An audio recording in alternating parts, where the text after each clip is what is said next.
Mom, who is that man? Someone I used to know. Imani. How old is he? 9. Marcus Caldwell had not thought about Imani Brooks in 3 years. Not seriously. Not in the way that hurts. He had trained himself, the way successful men often do, to file painful things away in places the mind doesn't visit often. And Imani, the marriage, the night on the doorstep, the words he had said and could not unsay, was filed away somewhere deep, beneath 9 years of acquisitions and board meetings and a second life that had grown so large it had almost swallowed the memory of the first one. Almost. He was at St. Catherine's Medical Center on a Tuesday afternoon for a routine board meeting. The hospital was one of several charitable institutions Caldwell Holdings provided annual funding to, a tax-efficient arrangement his financial team had set up years ago that Marcus attended in person once a year, shook hands, smiled for photographs, and left. He was walking through the third-floor corridor toward the boardroom when he stopped. He could not have explained afterward why he stopped. He had seen hundreds of people in hundreds of hospital corridors. Something about the way she was standing, one hand pressed flat against the wall beside her, head slightly bowed, shoulders doing that thing they did when she was trying to hold herself together in public, reached across 9 years and grabbed him before his brain had even registered her face. And then she looked up, and Marcus Caldwell, a man who had closed $400 million deals without flinching, felt the entire corridor tilt beneath him. It was Imani, and she was not alone. Standing beside her, small and worried-faced in a hospital gown, holding the sleeve of her scrubs with both hands, was a boy. A boy with Marcus's jawline, Marcus's eyes, Marcus's exact shade of deep brown skin. A boy who was, by Marcus's count, 9 years old. 9 years old. Marcus stood in that corridor and did the mathematics he did not want to do. And when the numbers came back, his legs stopped working properly. For those joining us for the first time, here is what you need to know. Marcus Caldwell built a real estate empire with a woman named Imani Brooks by his side. When his business faced collapse, he took a deal from a private equity investor named Eleanor Vance and started an affair that ended his marriage. He threw Imani out of their home without knowing she was 5 months pregnant. Imani raised their son, Malik, alone for 9 years, never once reaching out to Marcus, never once asking him for anything. Until Malik collapsed at school. Until a diagnosis arrived that carried a price tag bigger than everything Imani had. Until the one thought she had refused to think for 9 years surfaced in a hospital consultation room. Marcus. She had not called him. She had not decided anything yet. The universe, as it turned out, made the decision for her. Marcus had arrived at St. Catherine's at 2:15 in the afternoon, 45 minutes before his scheduled board meeting with the hospital's charitable foundation committee. Eleanor had offered to attend in his place, as she sometimes did for the smaller philanthropic engagements on his calendar. Marcus had declined. He had been declining a lot of Eleanor's offers lately, a fact he hadn't examined closely enough to understand yet. He had taken the elevator to the 3rd floor, checked in with the foundation's administrative assistant, and been told the meeting room was being prepared and would be ready in 20 minutes. Standard procedure. He had decided to walk the corridor rather than sit in a waiting area. He walked slowly, the way a man walks when he has nowhere urgent to be for the first time in years, looking at nothing in particular. He had walked directly into the moment that would change the rest of his life. What he did not know, standing in that corridor with his heart hammering in a way it hadn't since the early desperate years of building his business, was that Imani was there for her 3rd consultation of the week. That she had been coming to this hospital every 2 days since Malik's collapse. That she had, that very morning, been told by the cardiac specialist that the window for Malik's procedure was narrowing and a decision about funding needed to be made within the next 10 days. What he did not know was that she had been standing in that corridor, hand against the wall, for 6 minutes before he turned the corner, because she had just finished crying in a bathroom stall and was trying to make her face presentable before going back to her son's room. What he did not know was any of it. And then he turned the corner. The first thing Imani felt was not shock. It was a strange, cold calm. The kind that arrives when the thing you have dreaded for years finally appears in front of you, and your body simply runs out of the energy to be afraid of it anymore. She straightened. She took her hand off the wall. She looked at him. Marcus took 3 steps toward her before he stopped himself.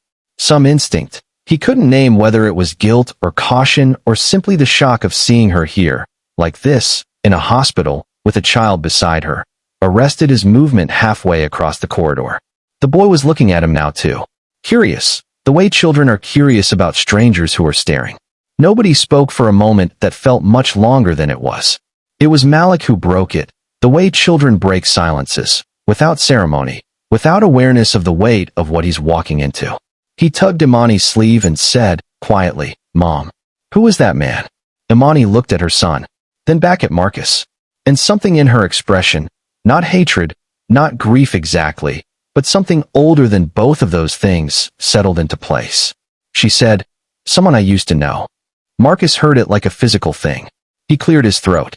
He said her name, just her name, nothing attached to it, because there was nothing he could attach to it that would be adequate. And she nodded, very slightly, the way you nod at something you already knew was coming. He looked at Malik again. The boy looked back at him with eyes that Marcus had seen in his own mirror for 38 years. Marcus said, his voice barely above a whisper, "Imani, how old is he?" A pause, long enough that he thought she wasn't going to answer. Then she said, 9. And the corridor was silent. They sent Malik back to his room with a nurse. Imani asking quietly, Malik complying with the slightly theatrical reluctance of a 9-year-old who knows something significant is happening, but hasn't been told what. They stood in a small family waiting area at the end of the corridor. 2 chairs between them that neither of them sat in. Marcus spoke first. He said, "Tell me the truth." Imani looked at him for a long moment. Then she said, "His name is Malik. He is 9 years old.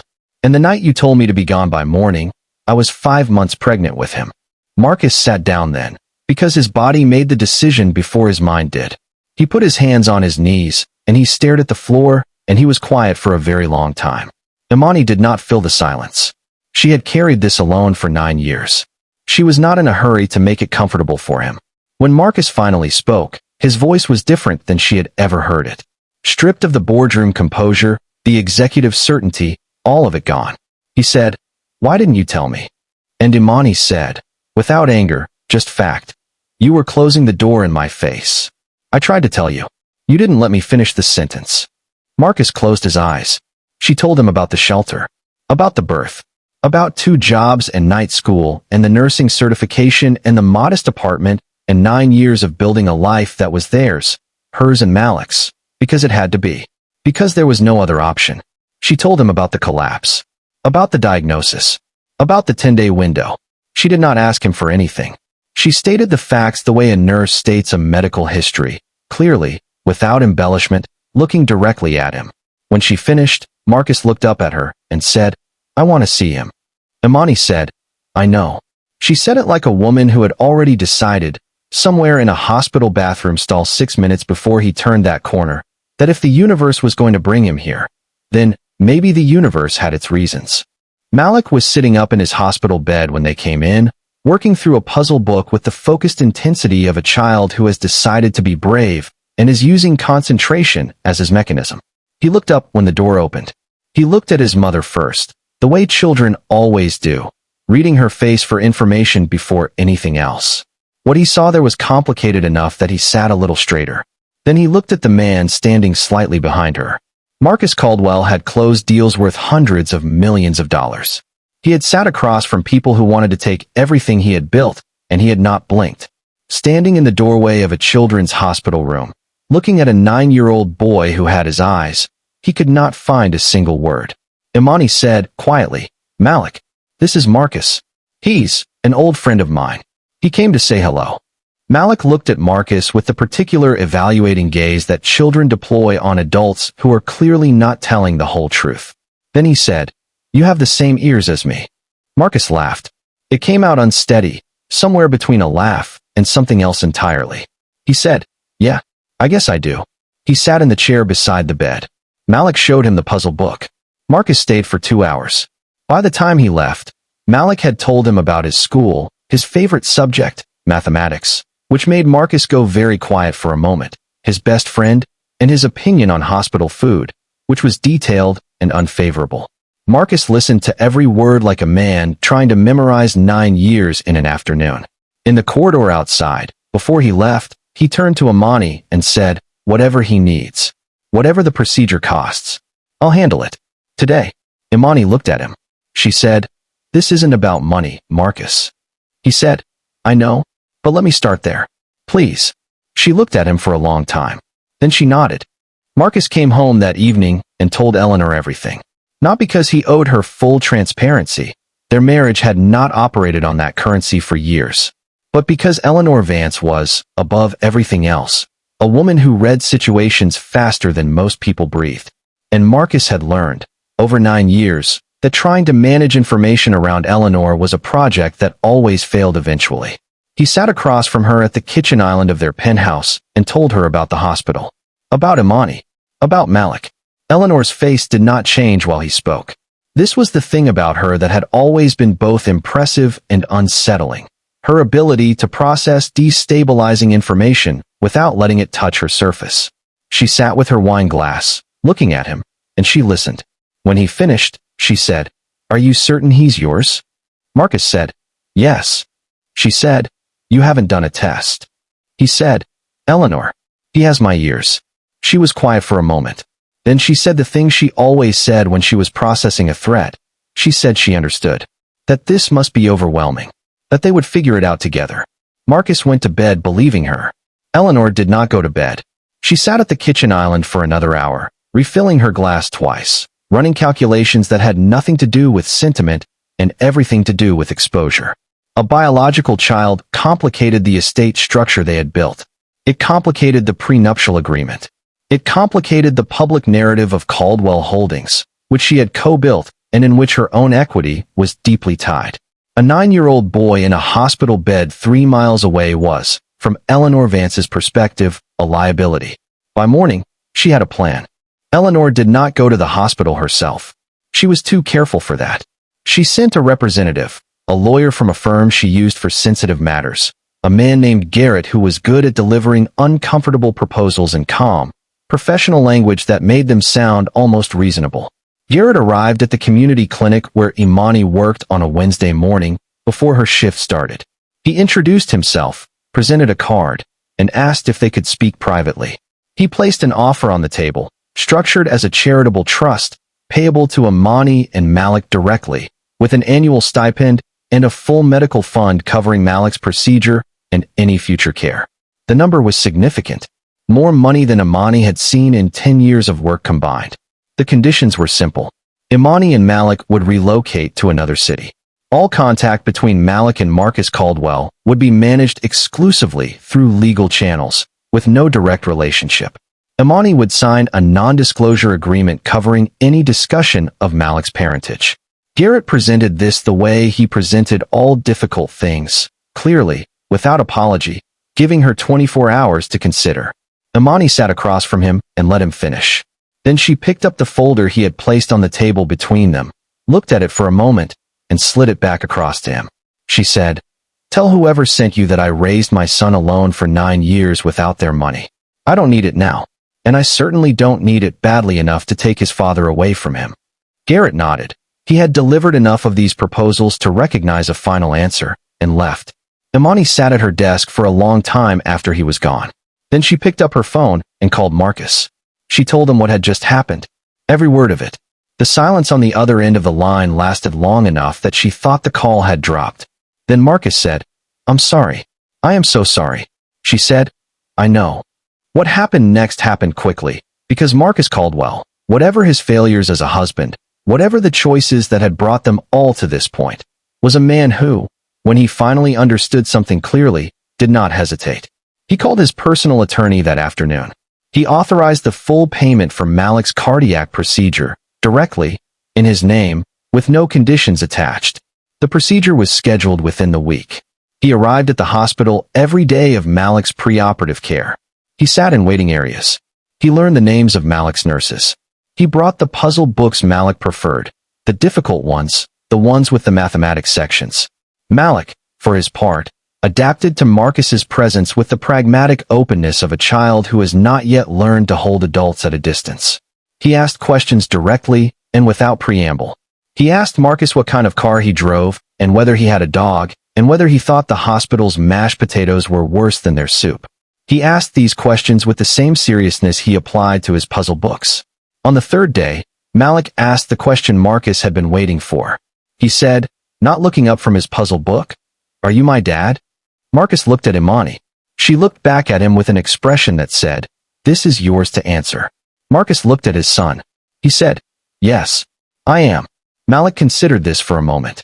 Then he said, "Okay," and went back to his puzzle. The procedure happened on a Friday morning. It lasted 4 hours and 20 minutes. Marcus sat in the waiting room the entire time. Imani sat 2 seats away from him. They did not talk much. They didn't need to. When the surgeon came out and said the words, "Successful, stable, full recovery expected," Marcus put his face in his hands. Imani reached over, after a moment, and put her hand on his arm. Just briefly. Just enough. His marriage to Eleanor did not survive the year. Eleanor filed for divorce 4 months after Malik's procedure, citing irreconcilable differences in the clean, bloodless language of people who have already divided everything important before the paperwork begins. The settlement was significant. Eleanor walked away with what she came for: her equity in the business, her reputation, her calculated distance from anything that complicated her narrative. Marcus did not fight it. He had other things to fight for. Malik Brooks Caldwell, he took both names, his mother's and his father's, his own decision at age 9 that nobody argued with, made a full recovery. He was back in school 6 weeks after his procedure, immediately resuming his position as the top student in his mathematics class, a fact he reported to Marcus in their first phone call post-discharge with considerable satisfaction. Marcus and Imani did not get back together. I want to be clear about that, because this story is not about romantic reconciliation. It is about something more durable than that. It is about a man who made terrible choices and then, when the moment came, made the right one. And a woman who rebuilt everything from nothing and never stopped being the strongest person in any room she walked into. They co-parent Malik. They have dinner together twice a month, at a restaurant halfway between their respective homes, and they talk about their son. Sometimes they talk about other things. Sometimes they don't. The empire Marcus built, the one that cost him so much, is still standing. He restructured after the divorce, bought out Eleanor's stake over 3 years, rebuilt the leadership team. Caldwell Holdings is worth more now than it was when she was involved. But Marcus will tell you, if you ask him what he's most proud of building, he doesn't talk about the square footage or the acquisition value or the portfolio. He talks about a boy who does difficult mathematics puzzles for fun and has opinions about hospital mashed potatoes. And Imani Brooks, the woman who was thrown into the street with nothing but a secret and a baby she hadn't yet told anyone about. She finished her advanced nursing degree last spring. She runs the cardiac care unit at St. Catherine's Medical Center now, the same hospital where everything came back together. Some things find their way home, even the things we thought we buried for good. That's the end of the Caldwell story, part 1 and part 2, complete. If this series moved you, if you stayed with Imani through every single minute of it, subscribe. And I promise you, every single one of them is worth staying until the end for. Drop a comment below telling me whose side you were on from the beginning. Imani's? Or did you feel for Marcus too by the end? I'll see you in the next story. Take care of yourselves out there.